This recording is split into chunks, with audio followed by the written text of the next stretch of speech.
It's springtime, which means by now you're either saying, yay, it's spring, or you're saying, oh crap, it's spring because where has the time gone? I know, don't freak out. Oftentimes, a source of our anxiety is simply the fact that at the start of the year, we set these resolutions or these goals. And listen, I'm neither pro nor anti resolutions, quote unquote, per se. However, this is what I know and this is what I do support. When we do set resolutions, they almost overwhelmingly have to do with things like health, a huge one, home, personal relationships, interests, work, stuff like that. And when we don't, I just don't want the reason to be that we're afraid that we won't follow through with it, right? I don't want that for us. So if you do, I do want for you to be able to complete them and say, I'm being successful. And guess what? There's something that has a pretty big correlation to success. And that something is, you guessed it, organization. By now, you're like, Kim, we are sick and tired of hearing this organization word. You've been throwing it around all since January, and we tired of it. We sick of it. I know you are. And if you're wondering, is Kim obsessed with organization? No and yes. I want to be. You know, it's one of those things. I've been working on it. But your girl struggles. She struggles. And I just wish I was a little bit better. My point is, I want us all to win. And so with organization comes things like, you guessed it, time management skills, efficiency, high productivity. Why? Because you become good at setting and achieving goals.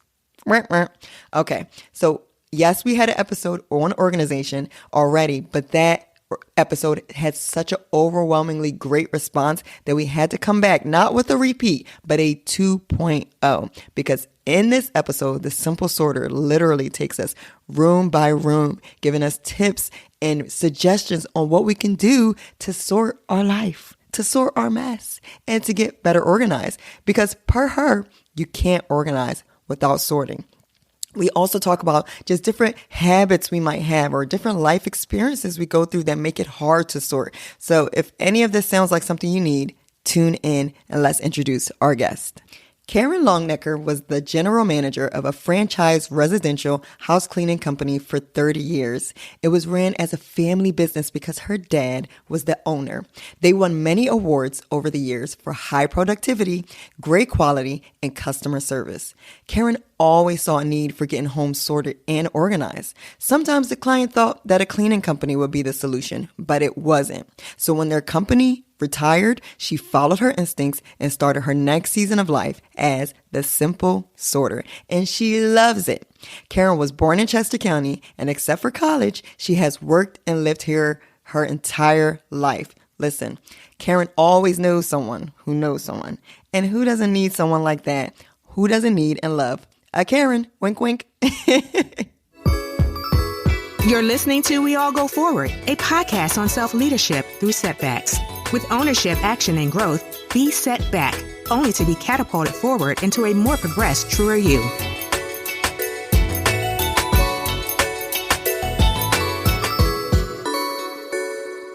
Okay, listeners, so we are here with Karen. Karen, thank you so much for being here. Kimberly, how are you? I'm good.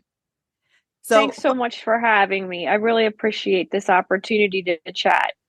Absolutely. Thank you so much for just responding and being so willing. And we can just actually share a fun fact with the listeners. I share fun facts at the end of a lot of my episodes, but this is a fun fact that Karen and I actually realized that we were neighbors. We are very, very close than we thought we would be, right? Yeah. And just like this random of me, searching out, professionals to speak to this topic, we realized we kind of live in the same vicinity. So that's funny. And I think that's great. All right. So it is great. And we're going to take a walk one day, right? Yes, we are. I wrote down the name of that location that we talked about. Yeah. Good. All right. Awesome. I'm looking forward to it. Okay.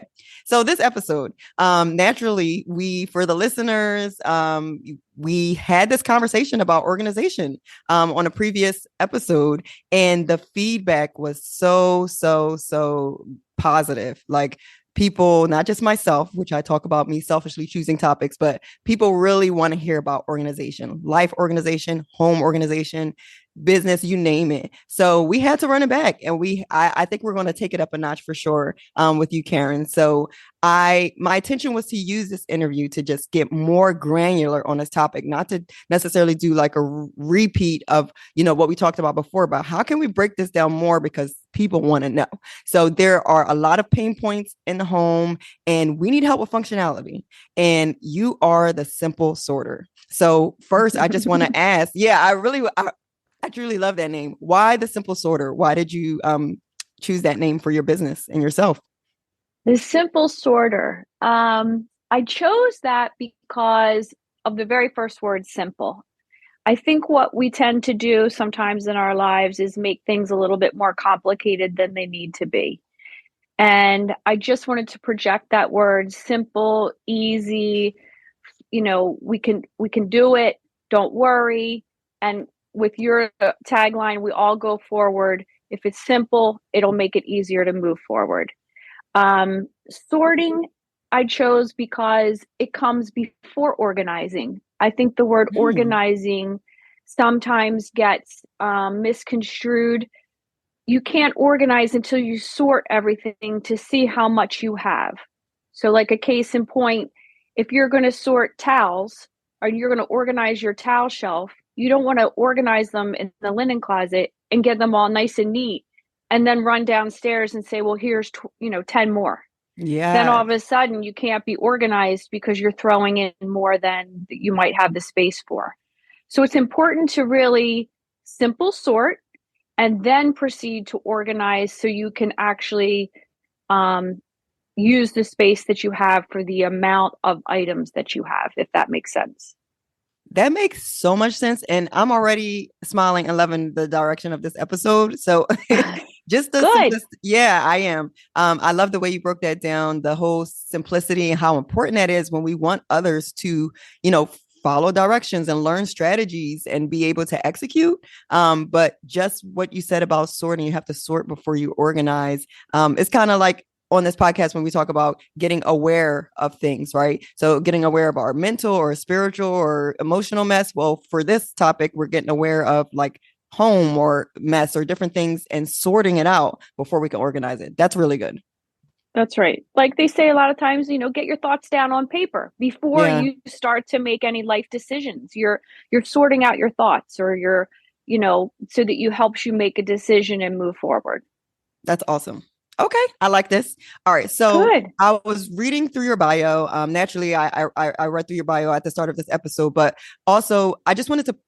Something's really stood out to me. So you said that in Okay. your work as a general manager of a residential house cleaning company, which was your father's company, which is I love that. Yep. You said that the clients often thought that cleaning was the solution. Could you speak Right. to that? So that was kind of like jaw dropping. Like cleaning is not enough. Yeah. Before, if someone called our office and wanted to get started with our cleaning service, I would go out and meet with them. And so they met someone from the company and I could make sure we had the address right and what are we cleaning and make notes about their home so we could personalize it for them. If I went into a house and there were clothes all over the floor and counters were full and bathrooms were messy, I could usually see that they thought that a cleaning service was going to solve all that for them. But in the Mhm. industry, there's that saying, clean before the cleaning people. And it doesn't mean you're scrubbing and vacuuming and wiping, but it means in order for the cleaning company to vacuum the floors, Yep. we have to get everything off the floor. Yeah. In order to scrub the shower or clean the bathroom, we kind of have to make sure that it's ready for them. So I knew that there were people who thought that the cleaning company, that's what they did. And it really Hmm. isn't. And I see that often. And I have quite a few clients where one of their goals is to get their house sorted and picked up so that they can have a cleaning company, so they can have that luxury of help every week, every other week, or once a month. And so I feel like that really kind of pushed me into my next season of my life, kind of a stepping stone to say there's a need for helping people sort their homes and become more organized. Yeah. So you jumped from, it's like sometimes we go from, it's not that it's going backwards, but you went from maybe one aspect of this whole industry to the precursor, which was sorting Yes. before people. Yes. That's awesome. That's cool. Yes. So I'm Yep. learning something already. Just that sorting, they're two different words, but I think, like you said, we kind of group them together. So sorting is different than organization, and we need to do it before. Okay. Correct. All Correct. right. Correct. Yeah, so we are going to get into it. Let's just Okay. as I said, I initially, for the listeners, I shared with Karen that initially I kind of had this game plan where I was going to say a room in the home, and then I was going to surprise her with this, but have her name two or a few of her top favorite items or supplies that we need to kind of get that room organized. But then we Dun, kind of dun, landed, yeah. dun. Exactly. Like, that's, terrible of me just trying to drop surprises on my guests. But we kind of landed in this sweet spot of let's just focus the episode on this. So this is what we're going to do in this episode. We're going to just go from room to room in the home. Okay. And we're going to let Karen share her insight and her expertise on what we can do. Okay. So you ready, Karen? All right. Let's go for it. I'm ready. Let's go for it. All right. So we're going to start like generally and then get more granular. So what are 3 mistakes people make when sorting and organizing their home overall? 3 mistakes that people make. Well, not 3. It could be, I'll just say some mistakes. Doesn't have to be 3. I would say the biggest mistake is where people bite off more than they can chew. Think that they're going to take a Saturday and they are going to organize their entire house. And then all of a sudden they pull everything out and of every kitchen cabinet and every kitchen drawer and the pantry. And then all of a sudden it's 3:00 and they have to leave. And now they're looking at their mess saying, what am I going to do? That's a big mistake. That leads then to frustration and throwing everything back in the closet or the cabinet, or the drawer, or the pantry in now even a more disorganized fashion than what it was originally. Right. I think that it's easier if you kind of bite off little projects, like, and I'm going to kind of go off on a little tangent here, but sure. About 2 years ago, I started a series on my social media called Simple Sort Sunday. And Simple Sort Sunday was meant for people to do a small 15-minute activity during the week that they could quickly organize that would give them some satisfaction. But when you add up all these 15-minute activities, you were slowly and gradually organizing your home. So, for example, let's say I want a small activity. I'm going to organize the Tupperware drawer in my kitchen or the Tupperware cabinet. That's quick. It can be easy. You can make quick decisions and then you're done. Yeah. So that is when people bite off more than they can chew is kind of a mistake or something that kind of almost paralyzes them at some point. Another thing that can really be a mistake is not starting in the right area. Wow. Some Elaborate people, on that. Yeah. Yeah. Some people, I don't know how to say this. They'll start in the basement. Okay. Or they'll start in the garage. Well, as you're sorting your home and things are moving out of the house, they tend to go in the garage. Yeah. So if you organize the garage first, then you're going to be adding all kinds of stuff to it and it's going to look disorganized again. Yeah. So the same with kind of the basement. Like if you start in the basement first and yet we're going to be creating a space down there for storage and maybe some sentimental items, you don't want to organize that first and then keep adding to it. Okay. So I would say those are 2 really big mistakes that people make when they're starting to organize their home on their own. That's really good. So where do you typically tell people to start sorting, or where do you like to start? So much like my cleaning company that we had, I go out and I meet you before you become a client, and we walk around the home and we talk about what you mentioned, Kimberly, are these pain points in your home. And I listen to you and I walk around and then we kind of decide where we're going to start. Okay. Much like an airline with the safety safety speeches. Yes. You know, I refer to people putting, parents especially, putting your oxygen mask on first before Yeah. you help your child. And I never understood that. I always thought, wow, that sounds so selfish, right? But what it's saying is if the parent can't breathe, it can't help the child to breathe. You can't help And anyone else. so, Yeah. yeah. And so starting in the parent's bedroom, the primary bedroom, that usually is a great place that I suggest people start, especially parents with busy households. It's the first thing you see when you wake up in the morning, and it's the last thing you see when you close your eyes at night. So if that space can be a sanctuary for you and make you feel calm and in control and organized, then you will leave that room and start your day and end your day feeling a little bit more peaceful. I really love that. And for listeners, like so we're talking about home, but I really see how people can just take this like 15 minutes at a time in life in general. But so if someone's listening and they're like, well, I don't know if home or whatever, I think the takeaway is just you have to do something for yourself. Like you said, put the oxygen on for yourself. And then Yeah.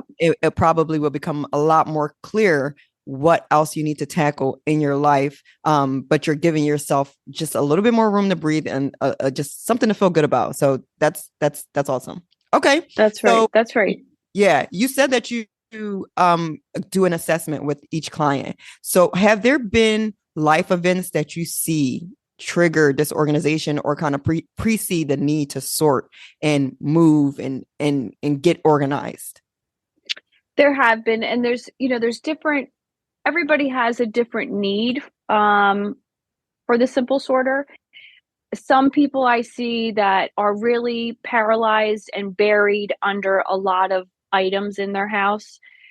A traumatic event triggered that, whether it be a death, a breakup, a divorce, a loss of job.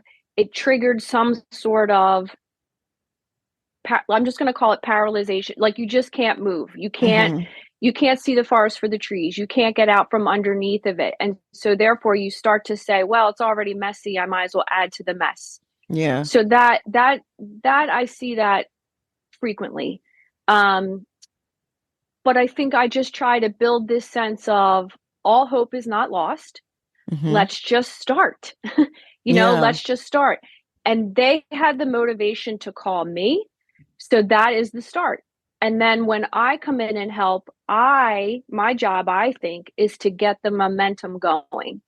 And by getting the momentum going and they can see small progress, then the train really starts rolling down the tracks, right? Because now you start to feel better. You're not paralyzed. You're coming out from underneath of all that, sadness or mess.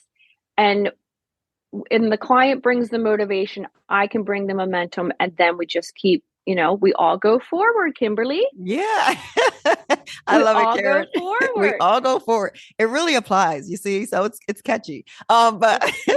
no, I really love that because you know what I kind of got when you were saying that? I got a visual, that old commercial where adults would wear that medical necklace or bracelet. You push the button and say, help, I can't get up Oh my after gosh, they yes. fall. So it's like that's literally what you're explaining. And I think that's so good because we all, like, whether now or later, will go through hard times where you might just, like you said, the clutter, everything, you just get buried and it's hard to make that first move. But if you can just hit that button or say like, Yep. help, I Yep. can't get up, like, just That's do right. that first reach out. And that's the starting, and It give yourself is. credit for that. Okay. It That's, is. yeah, Absolutely. that's awesome. I Good. love you home organizers because it's like it feels like therapy. I don't know if you realize that. Well, it's funny you say that. I've had clients say that to me. Wow. They say, you're my shrink. And I say, well, actually I prefer therapist. And they laugh about it. But, I also do a lot of listening, because by listening to the client and hearing maybe some struggles or reasons why they got unorganized or where they need the most help, it really helps me direct the plan as Mm. to what's going to help them the most. Awesome. What's going to help? It's not about me. It's about what the client wants and needs to feel better about the situation that they're in. Yeah. I love that. Okay. All right. So let's get into these rooms. Okay. We're going to start with, I just kind of arbitrarily chose this, but the kitchen. What Ooh, are some the heart items? of the home. The heart Yeah, of the home. yes, yes. I spend a lot of time in my kitchen. I know a lot of people do, like it's whether it's Yep. homework or cooking, etc. And it just it feels like that's the room that you just have to give TLC to very often, sometimes multiple times throughout the day. So, what are Yep. some items every kitchen, in your opinion, needs to stay organized? So you're going to laugh. I think most people are going to be surprised by this, but the one of the none this is not the top place, but one of the things I think every kitchen needs is a junk drawer. And the Yes. reason I say that, one dedicated junk drawer where you have a pen, a pencil, a set of glasses, a pair of scissors, I don't know, a chapstick, you have batteries, you have tape, you have a pencil sharpener, anything that you might need in that kitchen area, especially if you have kids, you have a junk drawer for it so that it's not in all the drawers. It's in Mm-hmm. one designated junk drawer. And that junk drawer is not right next to the sink or the stove because Okay. that's where you're working. So you don't want them in your space or, near the hot stove. You want them off to the side. So a junk drawer is usually in the kitchen and off to a side somewhere or end of a countertop. The next thing I think That's that unique. I like that. That's really unique. Okay. Go ahead. the next thing in a kitchen that I think is important is are drawer dividers. Um, if you can divide a drawer into, let's say, spatulas, uh, spoons, cooking utensils, tongs, whatever, it helps you find things and everybody knows where they go. If they're just in a drawer and they're floating around, you can never close the drawer. You can never find what you want. Things get broken or not put back, but it actually will save you some space also if you can put them in there in a more organized fashion with drawer dividers. And they sell them too. They're just, they're stand up pieces that expand and have some rubber on the ends and Mm-hmm. they're movable and you can move them around in the drawer. They work great for a lot of things, not just kitchen. Drawer dividers really work wonders. Yeah, And then the third, go. No, go no, ahead, you go sorry. ahead. No, I was just going to say you're right about that because I just recently threw some drawer dividers in like my kid's sock drawer. And it Yeah, does like it's like yeah, yeah, it just kind of keeps everything it does. more. It Yeah. So does. that's a good point. Okay, Yep. continue. The other thing that I use in pretty much every kitchen are lazy Susans. Mm-hmm. And I feel bad that we use the name Susan, but my name's Karen, so I kind of get it. That's My true. name's Karen and I'm an organizer. Yes. so and I used to be the president of our HOA. So my goodness. Um everybody She's laughs like me about and that. all the check marks. I love it. Yeah. Oh my gosh, what do I say? My name is Karen. I don't identify as a Karen, but if I complain about being a Karen, am I really a Karen? Just Oh my I love it. gosh. Great humor. Yeah. She's like, I'm a All Karen. right. Listen, accept it. I'm a That's it. Karen. Yeah. Right. All right. Lazy Susans. So lazy Susans, if you're not familiar, they're round and they turn around. They turn in circles. And those are great for things like in a cabinet. If you have a corner, you put them in the front of the corner and now you can stack things up on the lazy Susan and turn it to get what you want instead of reaching over other items to reach towards the back. Can you Hmm. picture that? I can. Yeah. I've seen them. Yes. Um, yep. And they're also great for next to a stove or even next to a sink. So next to a stove, let's say you put a little lazy Susan. And now when you're cooking, you put your salt and pepper right there. You put your olive oil right there, maybe a seasoning that you like. And now it's contained and it looks cute and it's sitting right there conveniently for you next to the stove or next to the sink. Let's say you have your liquid dish soap, you have your sponge, you have your hand lotion, you have your, and Yeah. this isn't for every sink, every stove, but it really does kind of help in the kitchen. I love it. Yeah. Cause it just kind of creates a centralized place. And like, just like you said, with the dividers, whether it's the dividers or the lazy Susan, it's kind of like you're just building. Sometimes we just throw things and they're like, I don't know, horizontally just spread out. Like, but if you Right. have these dividers or these different segments, you're just kind of building in one area and keeping it nice and organized. So, and I like that you said it looks cute because we all want things looking cute. And that's the truth. Yeah. Yeah. Yeah. Okay, so let's move into a different room. What are habits every family can kind of implement or do to keep a living room clean daily? And this could be a living room, a playroom, anything, but you know, living spaces get messy. One of the things that I think is if you define the space, right? So whether Mhm. we call it a living room, a family room, a rec room, it's pretty much where the family's hanging out. Yeah. So defining this space, what do we want to do in this room? We want to watch TV in this room. We want to watch movies together. We want to read. We want to hang out together. So I think items that belong in that sort of description would be in the room, and other items you kind of want to question. Mm. So for example, one thing that helps to keep a family room clean is if you kind of have this family rule, and it's hard. It's really, really hard, but we're not eating in the family room. Yeah. So, for example, like maybe except for like movie night when you have popcorn, we're not Mhm. eating in the family room because then what do you have? You have empty juice Crumbs boxes, and you have yep. crumbs, you have paper trash, you have can. So that is a whole different. Now all of a sudden you need a trash can, or you get frustrated because all the dishes are on the coffee table. So I Yep. think if you kind of set a rule of we're not eating generally in the family room, that does really kind of lead to the family room staying a little bit cleaner. If we're talking clean as far as like items and things, having a certainly a place for all of your blankets and your throws Okay. that can just get piled up in there. Do they need to be folded? Not really. But if it needs to be a large enough container, basket, bin to hold the number of blankets and throws that you have. Otherwise, what will happen is they'll spill out over top. They won't look neat. They won't look contained, and then it was all for nothing. Yeah. Um, And then I kind a of like, I don't, in my home, what do you think about this? I normally put, you know, just so I don't have too much out. I keep like 2 to 3 throws out, and then everything else I add to, like, if somebody has the space in a closet, so that way if we have a few like family members over for a movie night, then we could kind of break out a few extra throws. Sure, But now I don't have sure, like a ton of throws to stuff into the that's bin. right. That's Yeah, right. No, I love that because yeah, what you're doing is, and we'll get to this when we talk, like, if we talk about, big purchases of, large quantities of things, you're yes, creating sort of like a backstock area, right? Like, yep, this is my extra throws. Um, but when you say to your kids, and I talk kids all the time because it's a lot of my clients are in this situation, you want to say cleanup time, right?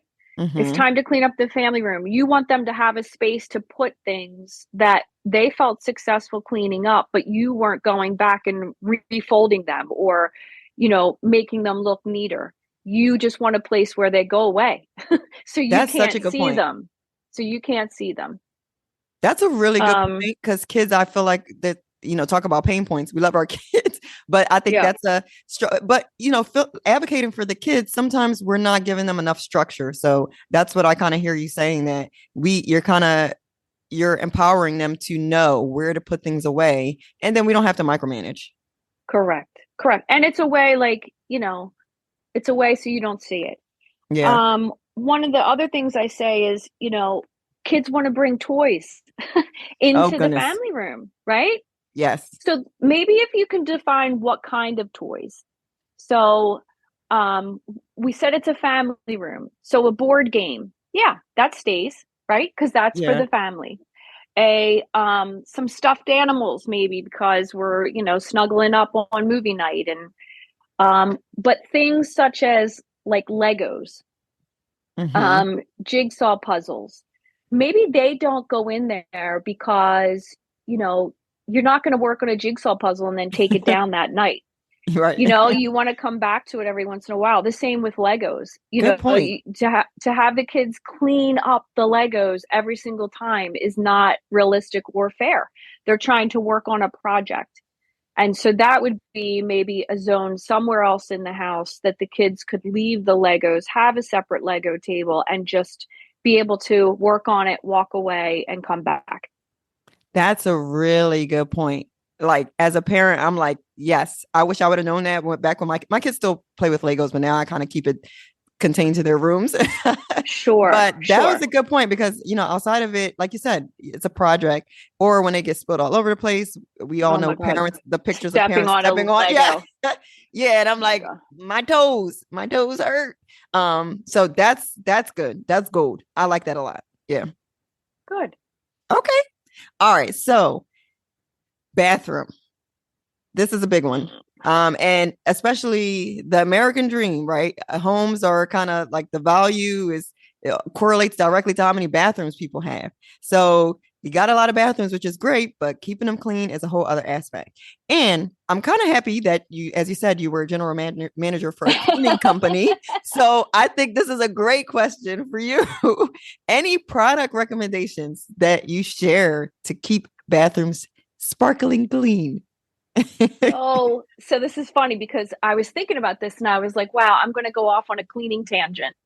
Um, Get your pencils out, listeners, I quickly. know, I know. Honestly, the biggest, now this is usually, well, no, this isn't any shower, but the biggest culprit of soap scum in showers is bar soap. Mm, And here's why. When bar soap is used and then it dries, it wants to go back to that solid state. So wherever it lands on the shower wall, on the shower floor, it's going to harden. And when it hardens, it creates this seal or barrier on your tile or on your floor that keeps stuff underneath of it, which is like the dirt, the hair, the skin cells. I know it sounds gross, nope, no, but then nope. what happens? Then what happens is the mildew grows because the mildew says, "Ooh, food. I Yeah. want to eat." And then you start this whole cycle of mold and mildew and soap scum and dirt, and then it's like hard to get a handle on it. However, if you switch to liquid soap and um, you use that, when liquid soap is used, it's meant to stay a liquid. So what does it do? It rinses away, right? So it rinses right down the drain, and now you don't have all this buildup. That's my number one thing for showers and tubs. I would say my second biggest thing is in um, any glass surfaces, glass doors that you Yes. use a squeegee. And people are like, I don't want to use that. That's a Yeah. pain. I But actually in have one, so the I'm happy about this. So go ahead, continue. I'm listening. just don't worry about the tile. Don't worry about the tile, worry about the glass because the Okay. glass is where you're going to see the watermarks and the buildup of any sort of calcium. I have a well at my house, so I have more of those natural materials in the water, and Mm-hmm. so to get it off the glass is important, and it really will extend the life of the shower and the grout and the tiles. So when should you use the squeegee? I feel like is the question. Is it like right after? I think I've always said right after every shower. I'm not the best at doing it after every shower, but we do have one, and I feel like it's made a difference. But what do you recommend? Well, let's say it's after the last person showers for the day, or the Yeah. morning, or the night. So really, in my household, my husband and I race to see, like, I'm getting in first. Oh, you have to squeegee, right? So That's funny. I like it. what we do it. We do, but I would say, so like, let's say, you're lined up, everyone's taking showers. The last one does it. Now, if you have tubs with shower curtains as opposed to a Mm-hmm. glass door, Yes. when you take a shower and it's all hot and it's steamy and you close the shower curtain, right? Because Mm-hmm. that's kind of what we want to do. We want to close it off and make the shower curtain look pretty in the room. Mm-hmm. What you're doing is you're trapping all the heat, all the humidity, and you just made this area dark. And so now mildew, which loves dark, damp, and dirty places, just hit the jackpot. And Yeah, again, that's where your mold and mildew is going to go. Air does that's not really good. jump down in. Air circulates around. So if you just open a little bit the ends of both shower curtain, the air will circulate in there, right? And Yeah, it will dry quicker. Therefore, you that's won't good have because the mold mildew area. I think in the past I've heard a little bit of both, but that makes most sense. So it's like, so still open up the shower curtain, but just kind of keep it like leave room for air to just circulate, which makes a lot of sense. So that On way both it's ends. on On both both ends. ends. Yeah. Yep. On Karen, both listen, ends. you're bringing the heat. I'm telling you that right now. No, honestly, I'm like, you know what? Squeegee got that down. Shower curtain on both ends. That's really good. Like, because I know you said people call you a therapist, but I'm getting a lot of Karen the scientist right now from just all Oh this my talk gosh. about. Oh my gosh. I Well, love it. let me see. We should probably schedule a cleaning podcast because I could Yeah. really keep going on about that. Oh, I'm writing it down. Yeah, because just what you said about bar soap, I personally love. I mean, this is not like an ad or anything like that, but I love Dove bar soap, Yep. and I never thought about that. You're right that it would when it dries, it's going back to a solid and just everything Right. that it's kind Right. of that's binding to that versus a liquid soap. So okay, that's something that the Now, listeners and Kimberly, myself, I yeah. use liquid Dove. Yes, I know. There's Liquid Dove. I Why? do love Liquid Dove too. Something about the bar. I don't know. I know. But I know. I'm going to take that recommendation because I do use both equally. So and I never really paid attention to the difference. So that's such a good point. Good. All right. I Good. like that. All right. Did you have any other product recommendations you were going to make for bathroom or was that? Well, that was kind of the cleaning thing. I think, much like we talked about in the family room, you have to have places for when you tell your kids to clean up the bathroom, they know where to put stuff. Yep. A child is not going to fold a towel and hang it neatly over a towel rack, right? They're Yeah. just not going to do it. But can they hang it on a hook? Yes. Yes. So maybe like hooks behind a door, hooks on a wall, hooks be in their own bedrooms, right? Like maybe they hang their own towel up in their bedroom.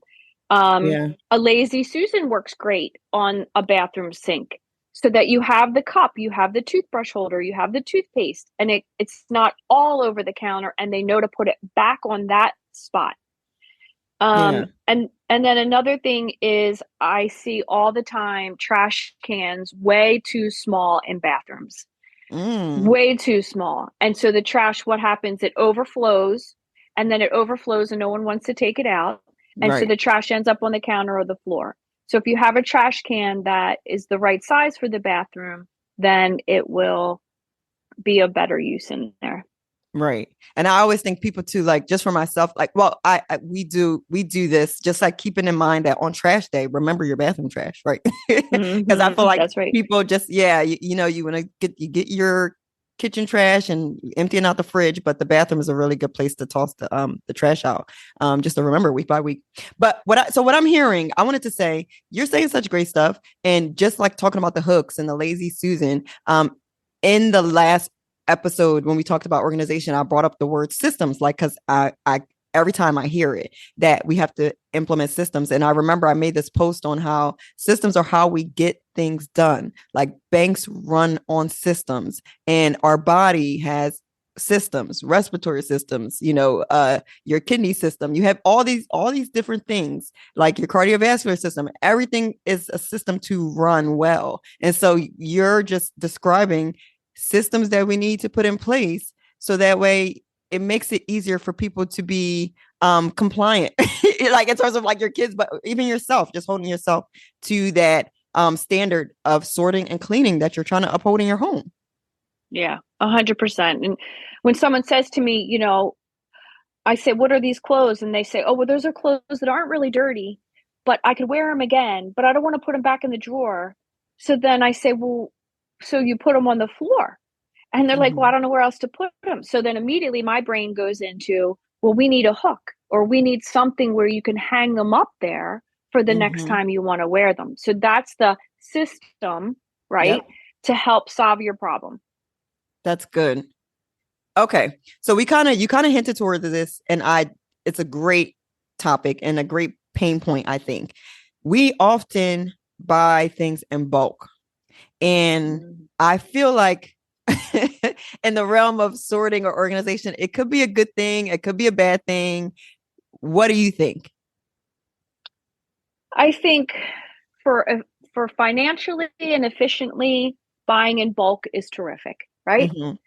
You buy bulk toilet paper. Yeah. You only have to buy it once because now you have, I don't know, what is there, like 24 rolls, 48 rolls in a Right. big thing. Financially, you save money because it's less per roll.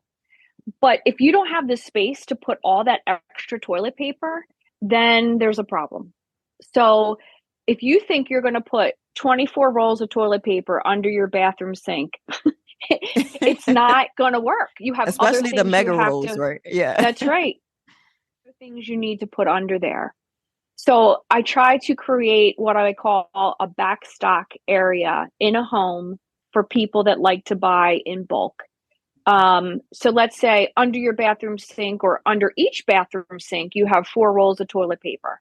Then in a garage or a mudroom or a laundry room or um, back hallway area, we create this back stock where you have the extra toilet paper for when you need it. And then when you go shopping, you only look in that one spot, right? You're not running around Mm-hmm. to every single bathroom, but you're looking in that one spot and saying, "Oh, there's only 4 rolls left. I better buy another supply." That makes Um, sense.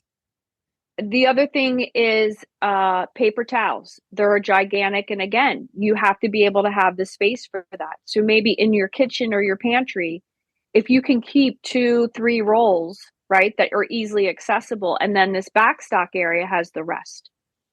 Um, big This is the one that kills me, are the big boxes of like Ziploc bags, Yeah. and then they don't fit in the drawer, right? They don't fit in the Right. drawer or they don't fit in the cabinet. Now what are you going to do with it?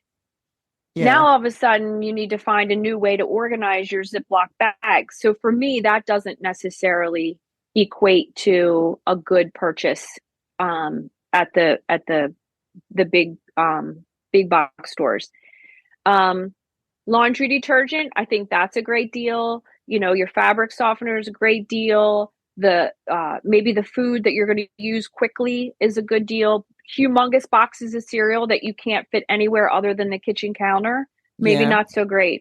Maybe not so great. So I think when you buy it, you want to see, where am I putting it? Where's it going? Where And is do it I have the going? space? Yep. That's a good point, especially in this day and age of which, the pros and cons. We love influencers. Like, I feel like on one side, they expose us to maybe or inspire us in a way that maybe previously you never thought about that. Or, like for me, I always joke that my quote unquote toxic trait is watching people organize and and clean on their videos. And I'm like, oh wow, I should go get to cleaning. But I love watching it done, but I think sometimes we kind of now think, oh, I need all those, I don't know, seasoning labelers, and I need 100 million Ziploc.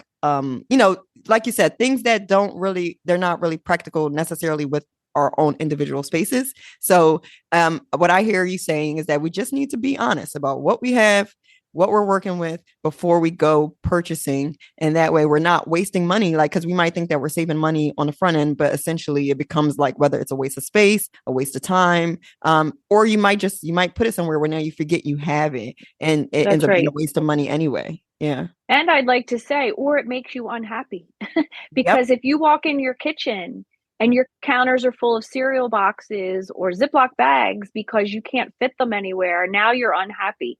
So is it Agreed. worth it? Is it worth It's, it? I agree. I'm like that. It gives me peace when I see things like straightened out. So any other time when my life is in disarray, I'm like, yeah, this is why I should go get to organizing because no Yeah. wonder I'm feeling stressed out. Yeah, yeah. And I have a good cousin. I reference her to people that she's like the organizing, cleaning queen. And I'm like, when I walk in here, I feel at peace. So let me go adopt that for me. That's awesome. I Yeah. will say something that I'll go into like a Target or whatever, and I'll go down the aisle with all the bins, and I always see people standing there Hmm. like with their finger up to their mouth, like they're thinking, Like, right? do I Like, need this? well, not only do I need it, but will it fit?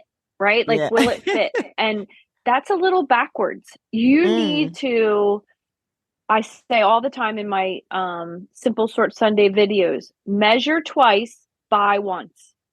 So Oh, measure the space twice and then only buy once. And contractors and carpenters say, measure twice, cut once. For me, it's buy once. And then you won't be disappointed, because what happens is you go in that aisle, you buy stuff because you think it looks cute and it would look nice, and now hmm, it's too tall, or it's too small, or it's too long. And then what happens? Then you put it somewhere, it adds to the clutter, you don't return it, so now you feel guilty that you spent all this money, right. and it's just, again, adding to that cycle. I like that. And this is what a place I can relate, because sometimes I call it indecisiveness because I can be, but that is something that I do try to practice. Like, I don't want to, let me measure again. Let me see if Yeah, this coordinates. I really like that. Measure twice and buy once. Great buy advice. once. Good. Yeah. Okay. So let's get into a couple more areas that I feel like are pain points for people. Shoes. Do you have Woohoo! any recommendations on what to do with shoes for our listeners who just have so many pairs? All right, so shoes come in all different sizes and colors, and we use them for different things. So I think if I could break it down, when you come into your home, I think you have to decide, where do your shoes come off? Do they come off? Do some homes, they come off as soon as you walk in the house, right? Hmm. Some homes, they come off when you walk through the kitchen or something. So where do they come off? And then when they come off, what do we do with them to keep them contained? Does everybody have their own basket? Do we have a shoe rack? Do we have a place for their sports shoes? And you want to be realistic. Asking an 8-year-old to put the shoes on the shoe rack is probably not going to happen. But Hmm. telling them to put them in the basket will happen, or can happen, I should say. Right. If your shoes come off upstairs in your bedroom or wherever your room is, then, where do I put them when I get in there? Do I put them on a shoe rack? Do I put my slippers on? And then when you're sorting them in your closet, the most used shoes need to be the most easily accessible. So if you go around in your day and you wear sneakers and UGG boots all day long, they don't go on the top shelf. They go eye level where you can see them. The Hmm. shoes that maybe go high up are fancy shoes that you would wear when you put on a beautiful dress or when you go to a formal event or a wedding. Those are kind of up higher, and your daily items are right in front of you. But again, I think it really goes back to, where do the shoes come off? Right.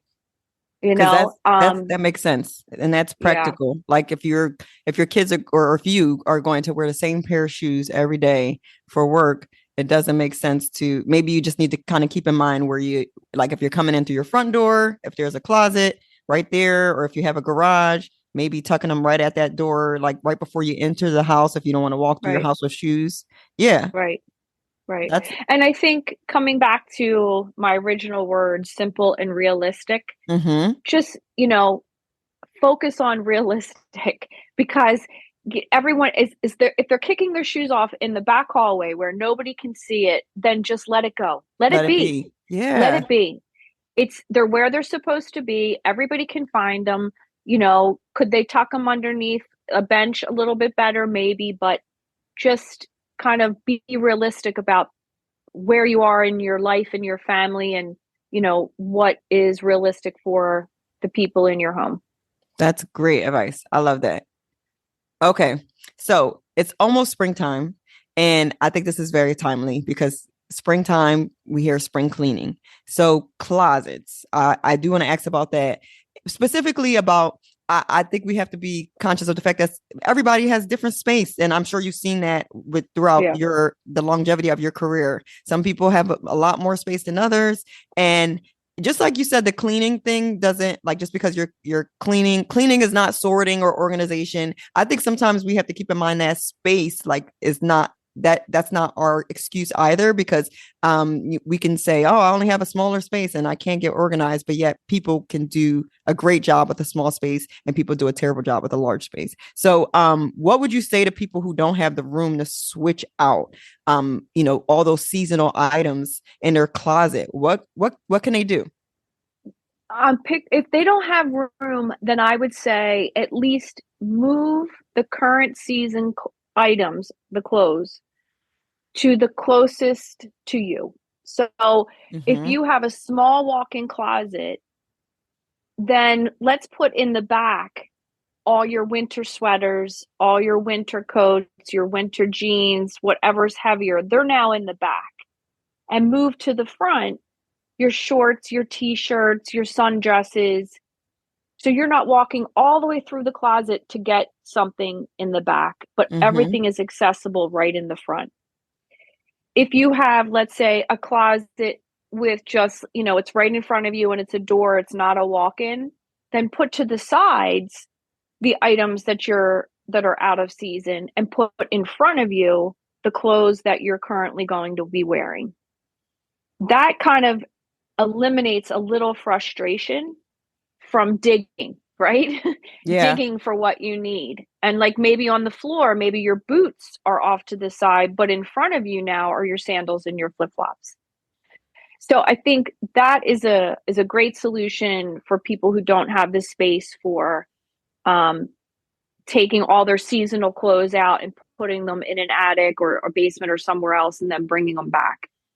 Very practical. I love that. Yeah, and the same with kids. Like, think of it as the prime real estate is right in front of you, and you need to use that prime real estate. And that honestly is a rule I have that I think of with every single room. Every single room. Like in your kitchen, let's say you have, the turkey roasting pan that you use one day a year on Thanksgiving. Very true. And it's gigantic and it's taking up all this space. What about the other 364 days of the year that it's in the way? Yeah. You know what I mean? So could we put that somewhere else that you know where it is and you can access it, but it's not taking up the prime real estate in your kitchen? That's really good. Prime real estate. Yes, I like that. So that's going to make me, and I think all the listeners, just kind of go back and take a look at every room in our house and just, like we're giving very prime, like you said, space to things that we don't need to. And there are things we're using once a year. And just like you said, the digging, I got a real good visual there. Like even in the closet, if you have if you got like your winter sweaters in the front and it's hot outside, you're going to have to pull all that out to get a t-shirt. And chances are, if you're in a rush, like if you're not in a rush, sure. But if you're in a rush, now you're going to come back home to sweaters pulled out all over the place. And you're like, oh, yeah, that's right. That's right. Did that? Or you give up, you can't find it. Yep. So then what do you do on your way home? You stop at Target and you buy a couple t-shirts. Now all of a sudden you have too many, right? Yep. And you're like, how did I end up with so many? Yeah, that's a good point. Yep. My husband's favorite store, Target. Oh, mine too. Mine too. Okay. So I saw this on your page, your Facebook page, and you made a post about cars. And I was like, this is good. This is a really this is a pain point, I would say personally for me, that I didn't realize, because I've gotten a lot better where I'll put my grocery bags or something in the trunk, but when I forget them, I'm like, or if I'm going to a store and there was something I needed, I just don't have it in the car. Can you please help us out, Karen, about what were you going to say? I was going to laugh and say, you already hit it. Grocery bags, grocery bags, grocery bags. Yeah, I pinch myself every time. Like, yes, what are the must-haves we need to keep in our car? So grocery bags, I don't think we can escape it anymore, right? You're not getting bags without paying an extra fee, or, we just have to have them with us. So definitely you need to contain them in your car. Right. And I see people put bags in bags, or I see people just throw them in the back. But if you had like a small collapsible box or just a small bin that all the bags stood up in and were easily accessible for you when you got to the store. Now, I can't help you remember them. Right. Oh man. Right.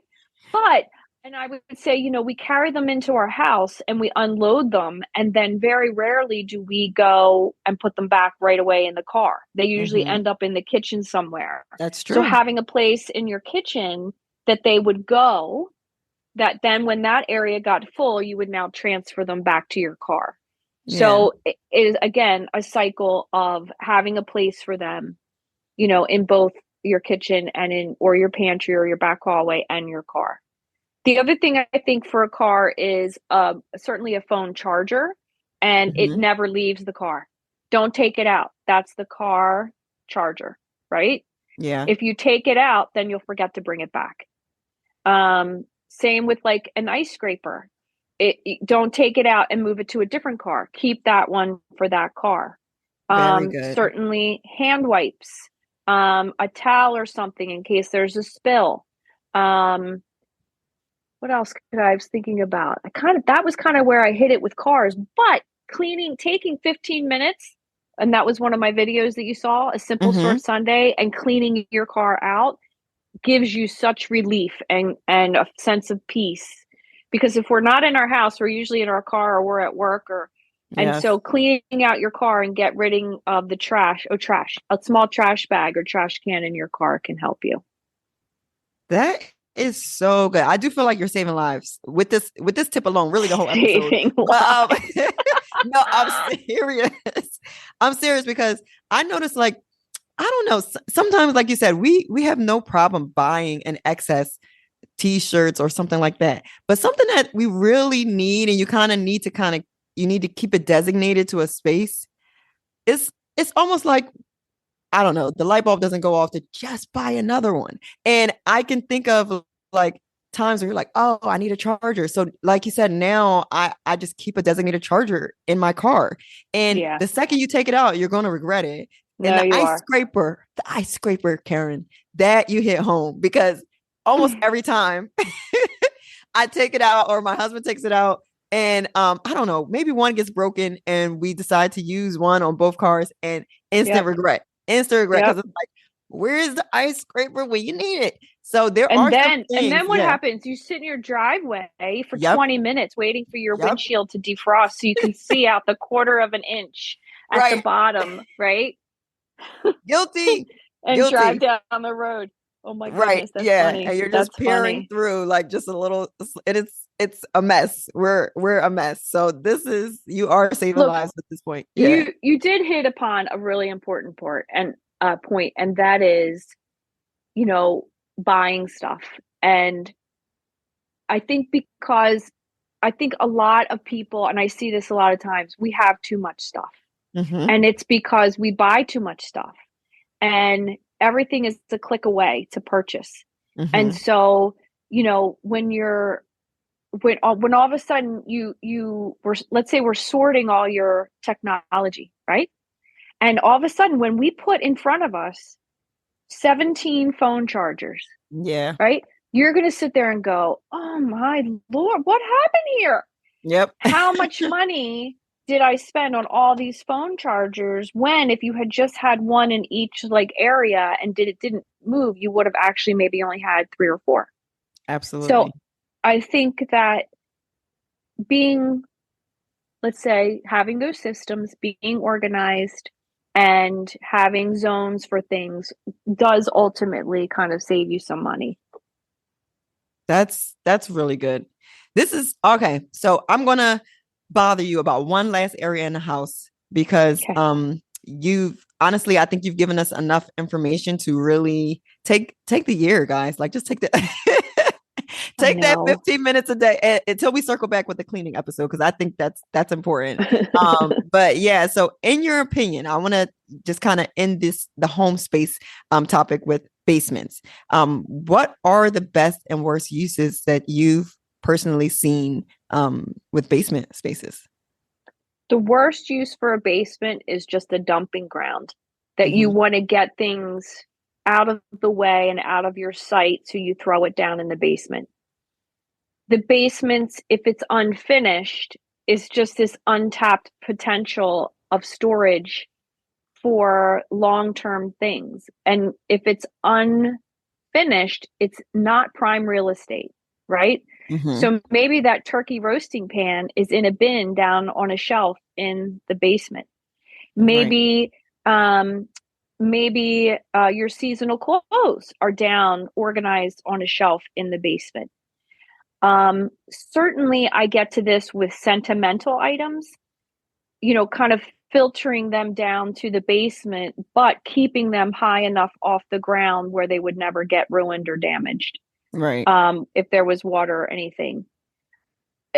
And again, I could go on about the sentimental things, but the basement is the best place for that kind of shelving, clear bins, nice label, sentimental, seasonal, holiday, um, decorating, entertaining, those things that you don't use all the time.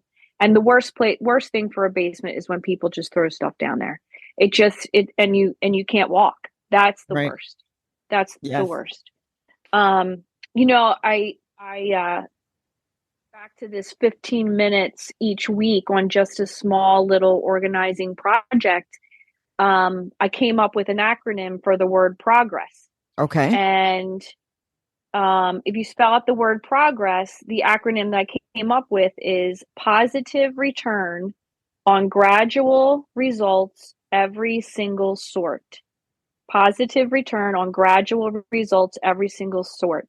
And the That's keywords amazing. for me are positive and gradual. Those are the keywords for me there, because it doesn't matter that it took you 4 hours or 4 minutes. If you can feel a Hmm. positivity from doing that one little thing, So good. it'll get that momentum going and you'll keep going forward. And we'll keep moving forward, Kimberly. We'll keep moving forward. I love that you had an acronym for progress.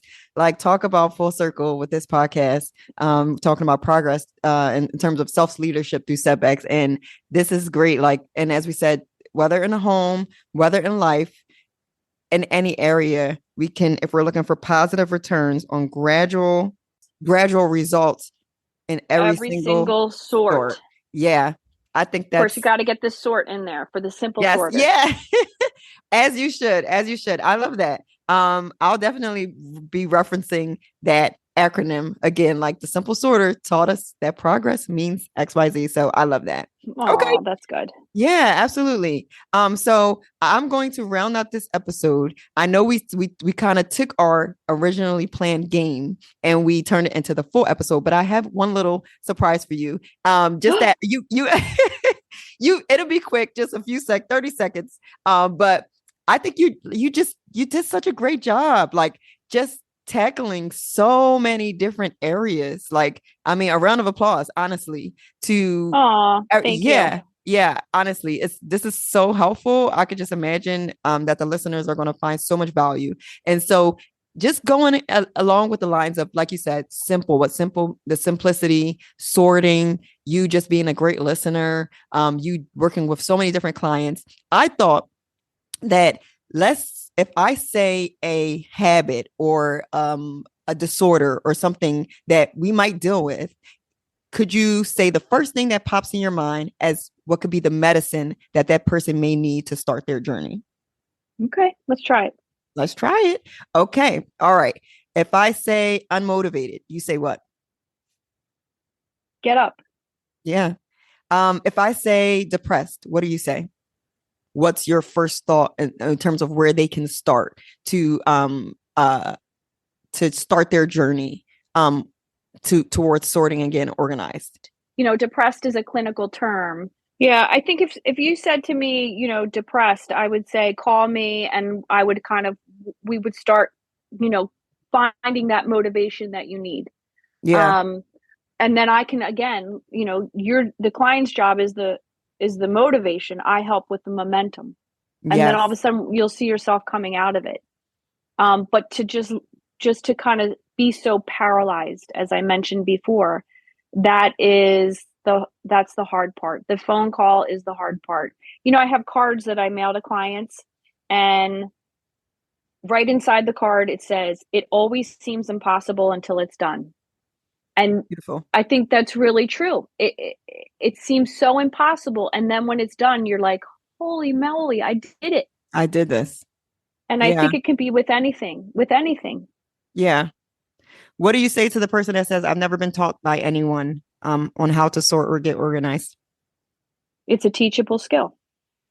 It's a teachable skill. I do believe that. Now, you might not be able to have the traits to teach someone else how to be organized, right? But I can teach you how to be organized. I can teach you how to hang up your towel and create that system and, follow through with yourself and, take that 10 minutes, before you go to bed to kind of pick things up so that you don't wake up to things being disorganized, kind of creating those systems and habits so that Yes. you don't get, out of control. Yeah. What do you say to the client that says, I'm too busy? Delegate. Nice. Delegate. Absolutely delegate. Delegate to people like myself who can come in and help you or create systems. And when I say delegate, to all like the moms and dads out there, like Hmm. delegate to your kids. They want Absolutely. that structure. They want that responsibility. They feel successful when they can complete something and it's done, again, like throwing the throws and the blankets in the basket. Like they don't have to be beautiful. They just have to be out of sight, right? Right. Like so they feel successful throwing them in there. Would you like them folded up neatly? Maybe. But what do you care if you can't see them, right? And they're off the Yep. floor. Okay. What do you say to the person that says, I'm tackling this alone? I think you call someone to do it with, have a partner to do it with. Um, I can tell you that I hear over and over and over again, I can't do this without you here. I can't do this by myself. You leave after one of our sessions, and I think I'm going to continue, and I don't know what to do. So Yeah. if you can't do it yourself, get a friend. I Get a mean, friend. even like exercising, they say get a partner, a buddy, a pal to do it with. Right. Um, just get a friend, and then, you know, I just think, someone who kind of talking you through and helping, doing it together, just doing it together. Absolutely. And I'll circle back to that. What do you say to a person who's unmotivated? You said get up, and I really love that. What do you mean by that? What can they do to just get themselves up?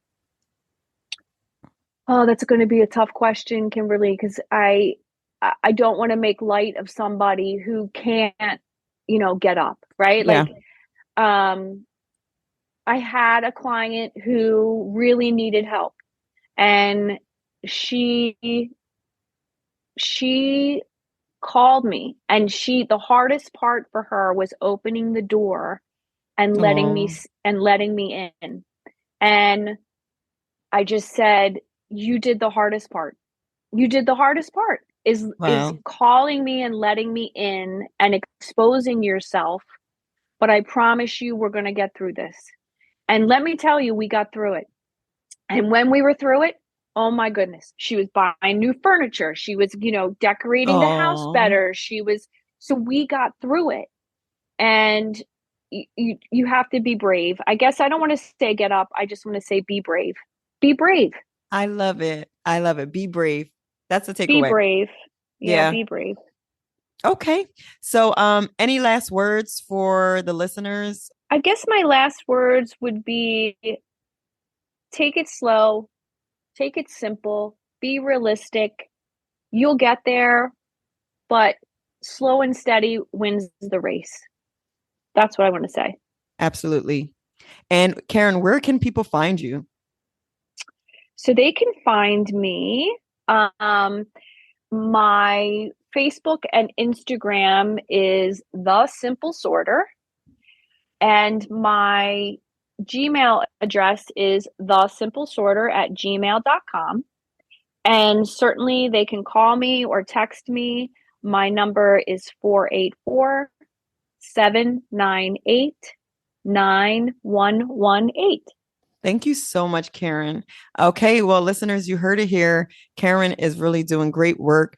Just that precursor work to before we can even get into organization, before we can even get into cleaning. Sometimes just that first step is just understanding we need help to sort, to get to kind of reassess and see what am I working with? What are those problem areas, and placing them all, like sorting them all out. So that way now we can tackle these things and really see a lot of great progress in our lives. So Karen, thank you so much for everything you contributed in this episode. You're welcome. I'm so excited. I just did my first podcast. Yay! Okay, bye everyone.